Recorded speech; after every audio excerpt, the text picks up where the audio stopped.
Hello everyone, আমি প্রীতি। আমার একটা নতুন ভিডিওতে সবাইকে ওয়েলকাম। তো আমি আজকের ভিডিওটা শুরু করছি সকাল 8টা থেকে।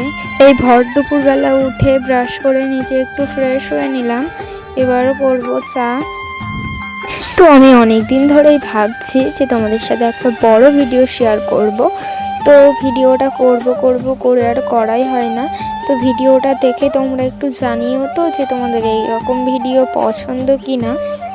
আমার চা তো করা কমপ্লিট, এবার দুজন মিলে খেয়ে নিলাম আর তোমাদের দাদাভাই কাজে বেরিয়ে গেল। তো অনেকক্ষণ বসে বসে আমি বোর হচ্ছিলাম। শুধু বসে থাকলেই তো হবে না, সকালে রান্না বান্নাটা তো করতে হবে। তার জন্য শাশুড়ি মা সব কিছু গুছিয়ে দিয়েছে। আজকে রান্না হবে মাছের ঝোল আর শাক ভাজা। তো আমার রান্না বান্নাও কমপ্লিট হয়ে গেছে। তারপর স্নান টান করে নিয়েছি, আর কোনো ভিডিও ক্লিপ নেওয়া হয়নি। তারপর 2টোর দিকে দেখি আমার ননদ আমাকে ডাকছে। এটা হলো শিক্ষক দিবসের পরের দিনের ভিডিও। তো ওকে একটু শাড়ি পরিয়ে দেওয়ার জন্য ডাকছিল। তো আমি শাড়ি পরিয়ে দিয়ে বাড়ি চলে আসলাম।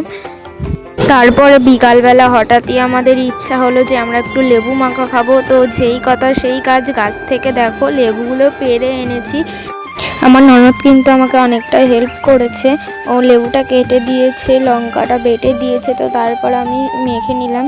খেতে কিন্তু এত টেস্ট হয়েছিল, তো কি বলবো। আর আমরা মেয়েরা সবসময় তো টক পছন্দ। তো আজকের ভিডিওটা এতটুকুই। তোমাদের কেমন লাগলো অবশ্যই কমেন্টে জানিও।